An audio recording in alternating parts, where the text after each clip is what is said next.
Sensação. Moldávia, junto com a UE e os Estados Unidos, preparam um plano secreto. Bilhões já estão na Mésia. Corredor verde para a Europa. As fronteiras estão se abrindo, o comércio está decolando sem freios. O Kremlin está em pânico. A Moldávia está recuperando a Transnistria. A Rússia está indo à falência e reforça a presença militar na região. O Kremlin está a inundar a Transnistria com armas e reservistas. O sonho europeu se depara com as tropas russas. Outra sensação. Vira-se para o oeste. O Azerbaijão está demonstrando claramente que está se afastando do Kremlin. Aliyev ignora Putin. Baku está rompendo antigos laços com Moscou. Nocaute Oi. A China e a Índia fecharam seus portos para petroleiros russos. Contarei todos os detalhes em instantes. Saudações! Este é o Ukraine Today. Eu sou Victoria Panchenko e trago as últimas notícias.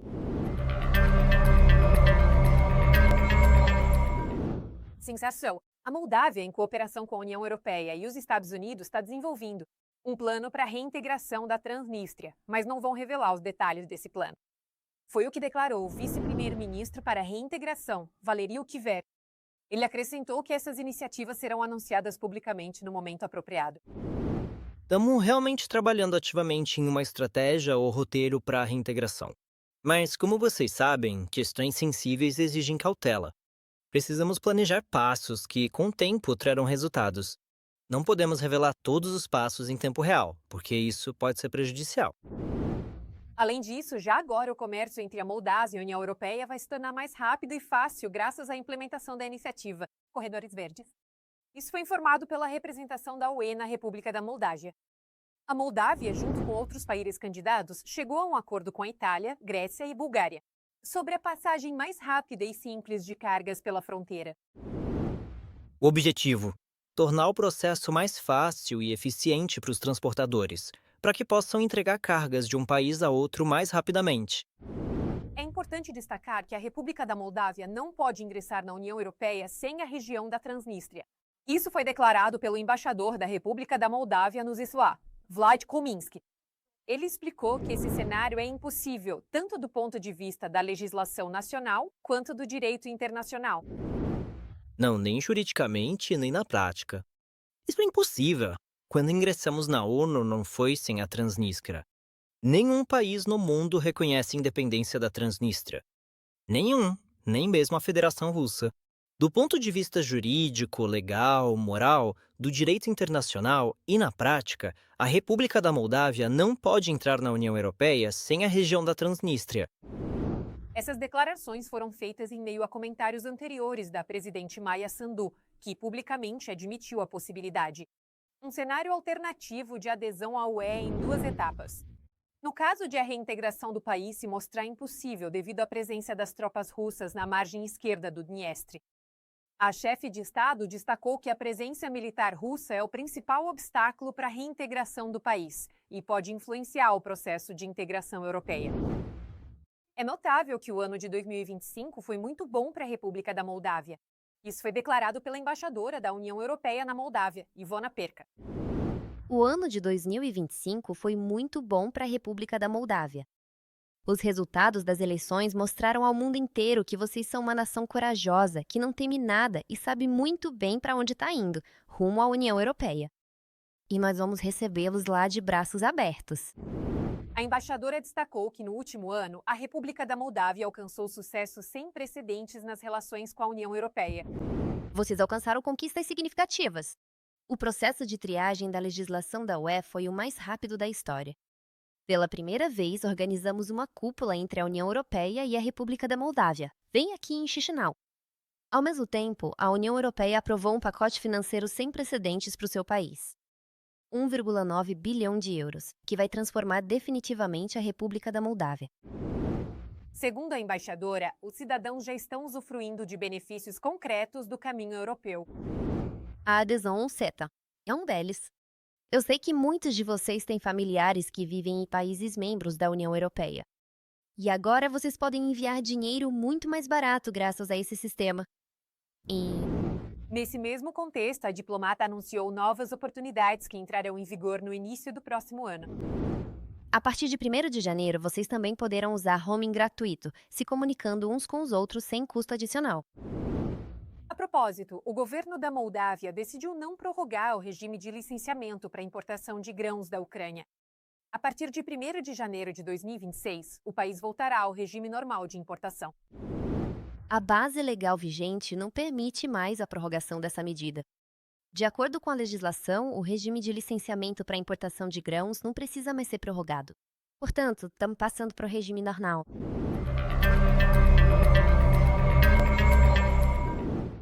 Choque! O Kremlin começou a batalha pela Transnistria. No território da Moldávia, temporariamente ocupado pela Rússia, as atividades de mobilização foram intensificadas. Reservistas estão sendo convocados para as formações militares da República não reconhecida e os armamentos estão sendo retirados dos depósitos. Além disso, segundo algumas informações, foi iniciado na Transnistria a produção de drones em benefício dos ocupantes russos.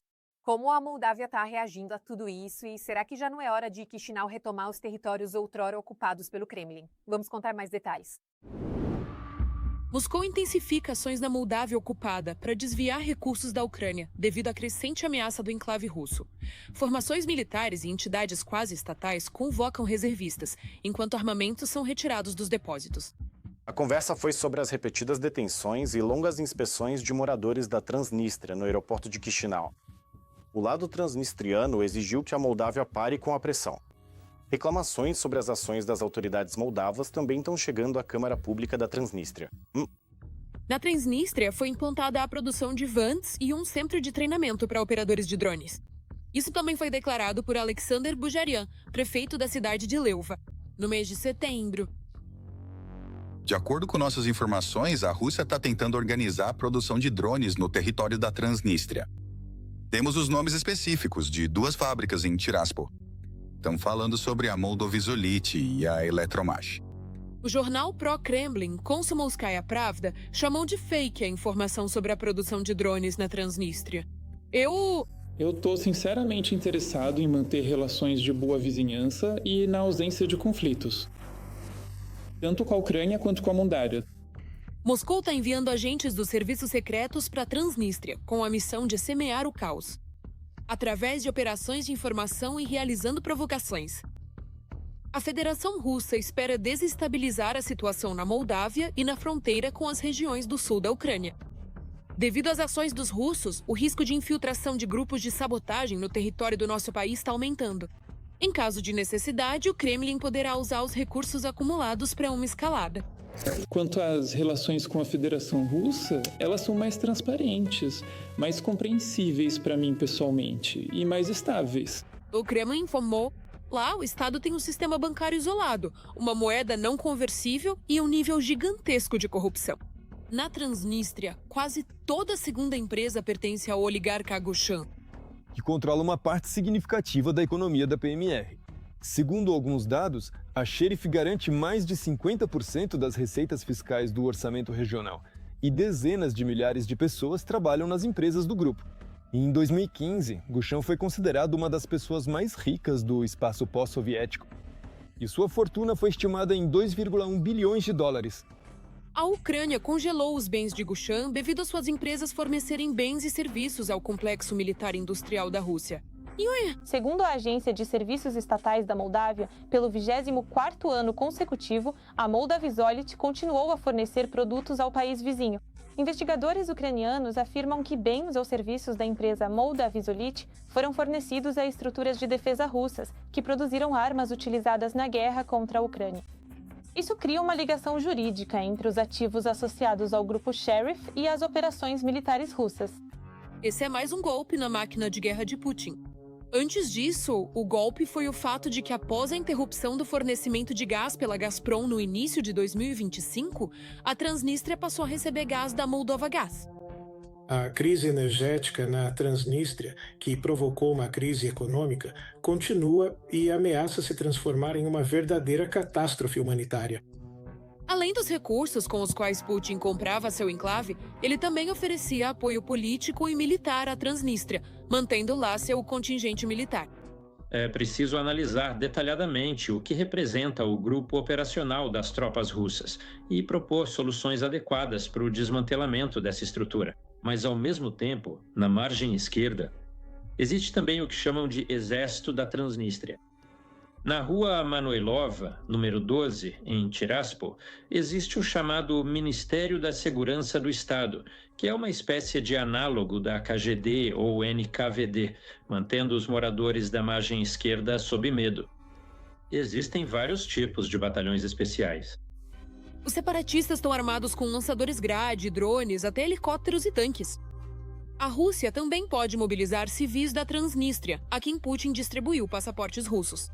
Todo o agrupamento de tropas russas que está lá, exceto talvez o alto comando, é formado por moradores locais. Por isso, lá eles têm um terreno fértil. A propaganda lá é exatamente igual da Rússia. Desde o jardim de infância lá, eles marcham vestidos com uniformes militares. Chisinau planeja aderir à União Europeia nos próximos anos. Para alcançar esse objetivo, as autoridades moldavas são obrigadas a abordar o conflito no rio Dniestre. O quê? No que diz respeito à resolução real do conflito na Moldávia, nós nos comprometemos a promover o processo de negociação, no qual participarão tanto o lado da Transnistria quanto nossos parceiros internacionais de apoio, em primeiro lugar a União Europeia, os Estados Unidos e a OSCE. Para manter seu protegido no poder, a Rússia lançou uma operação híbrida envolvendo as chamadas eleições presidenciais na região metropolitana de Pequim, no 26º ano.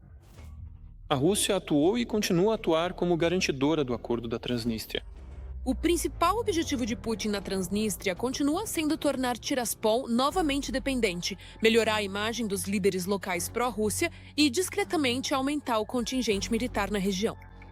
É assim que, em vez de resolver seus problemas econômicos e políticos, Putin se dedica à militarização dos territórios que ocupa.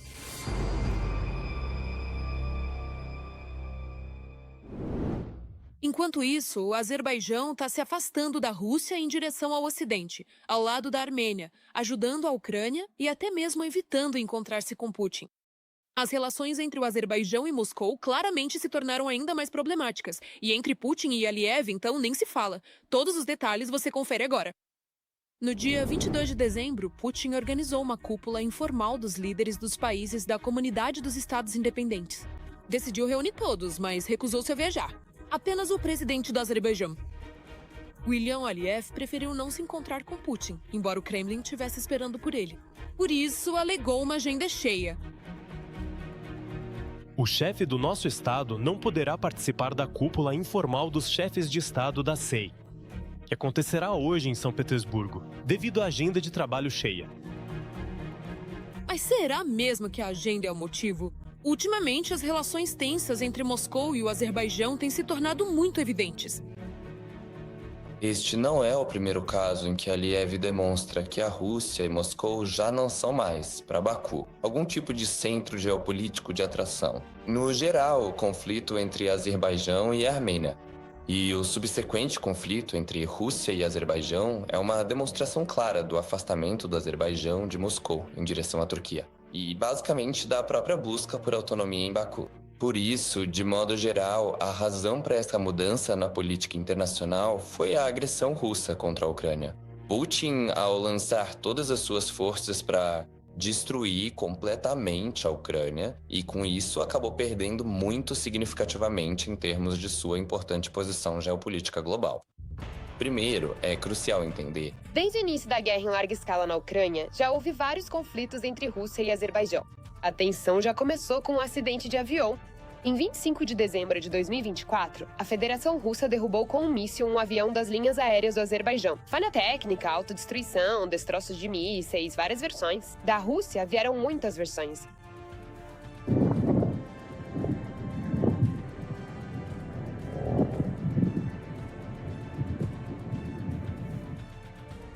Mais tarde, Putin decidiu jogar a culpa na Ucrânia, dizendo que foi por causa de um ataque da Ucrânia. Um míssil de defesa aérea russo, que estava derrubando drones, explodiu acidentalmente por perto. E então, Putin pediu desculpas da IR.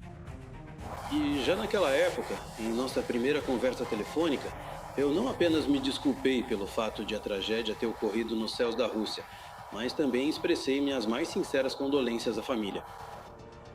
Mas o pedido de desculpa chegou tarde demais. Imediatamente após o desastre, começou uma verdadeira guerra entre os serviços de inteligência da Rússia e do Azerbaijão. Empresários e pessoas influentes do Azerbaijão começaram a ser detidos na Rússia. O mesmo ocorre com as detenções de cidadãos russos no Azerbaijão. A tensão chegou a tal ponto que o círculo de Putin já discutia o que fazer com Aliyev. Isso foi discutido na mídia russa. Por um lado, é óbvio para todos que é preciso colocar Aliyev em seu devido lugar. Por outro lado, Vladimir Putin não pretende pedir desculpas pelo avião da Azal abatido sobre Grozny. O terceiro fator importante é a influência significativa da Turquia sobre o Azerbaijão e a tentativa de Erdogan de assumir um papel decisivo no Cáucaso. Mesmo a médio prazo, isso é desagradável e até perigoso para a Rússia. Sim, Aliyev começou a fazer mais negócios com Erdogan. Além disso, como escrevem os russos, está sendo planejada a criação de um análogo da OTAN nas fronteiras da Rússia.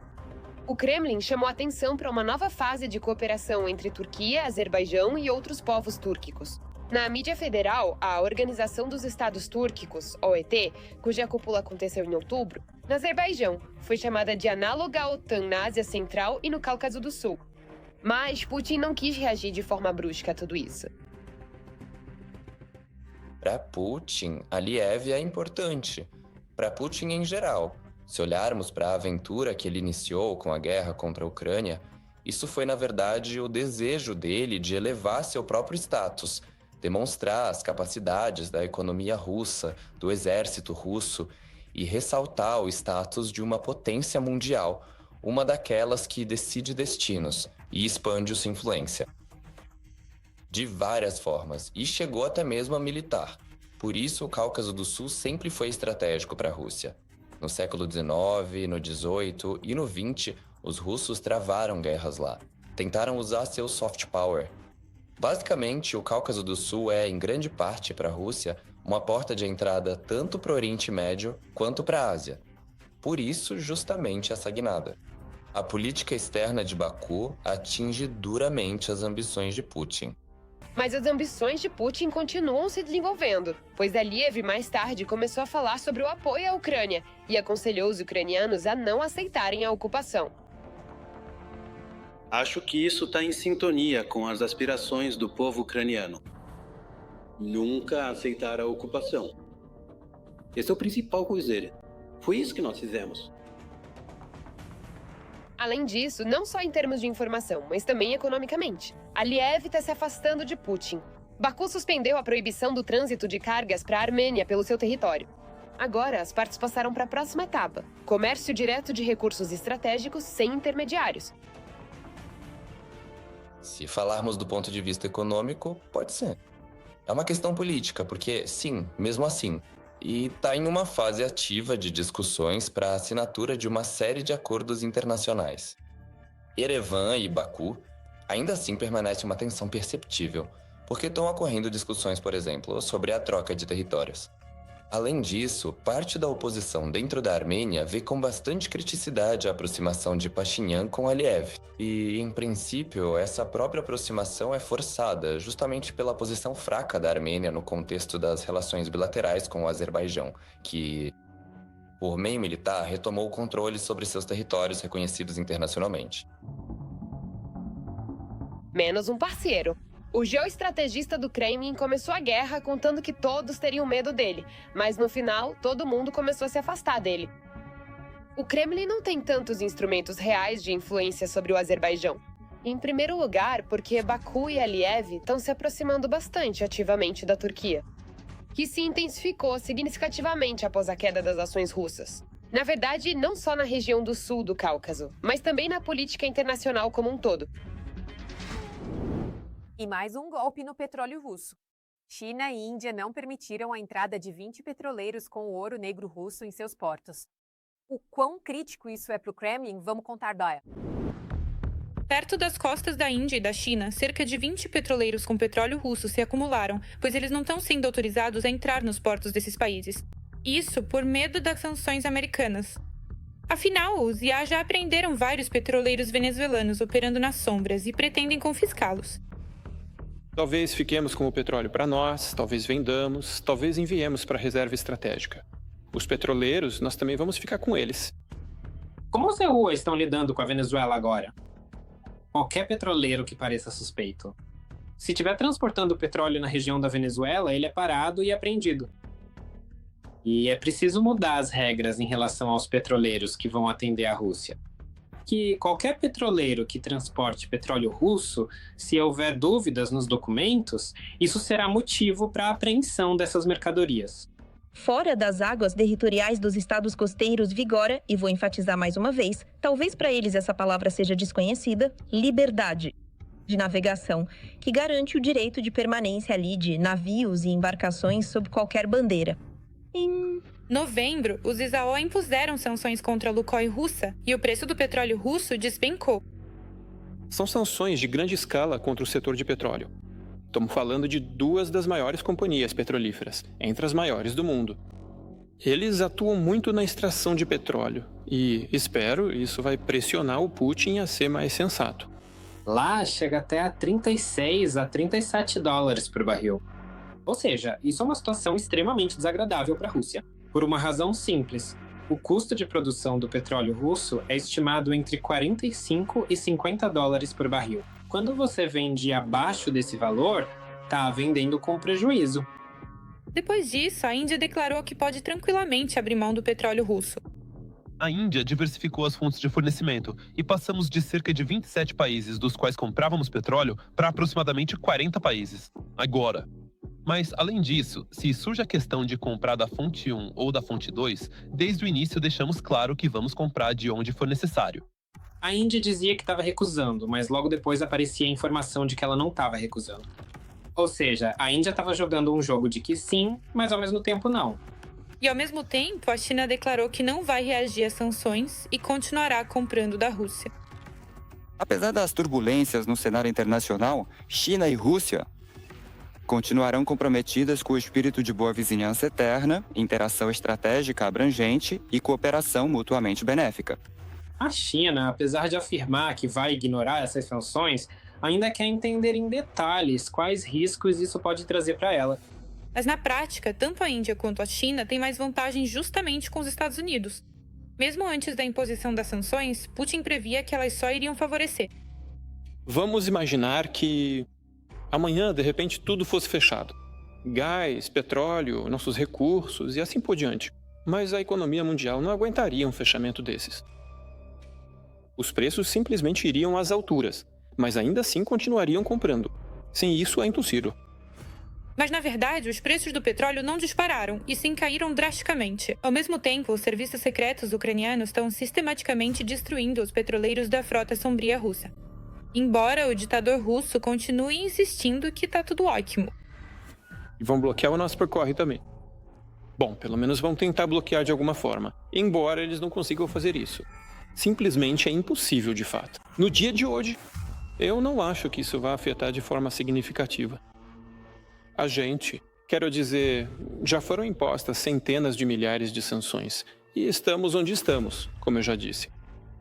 No ano passado, nossa economia cresceu 4,3%. Para a Rússia, a frota paralela é a base da logística e da exportação de hidrocarbonetos. E um golpe nessa base paralela é, na verdade, um golpe na capacidade de ganhar dinheiro. Acontece que cada dia de guerra sai caro demais para o Putin. Não só em recursos humanos, mas também em termos econômicos. E aquilo que ele não consegue ganhar com o petróleo, o ditador russo vai tirar do bolso dos cidadãos comuns. E o que vocês acham dos últimos acontecimentos? Aguardamos os seus comentários. Fiquem ligados para mais novidades e não esqueçam de deixar o like, que tenhamos um céu de paz sobre nossas cabeças.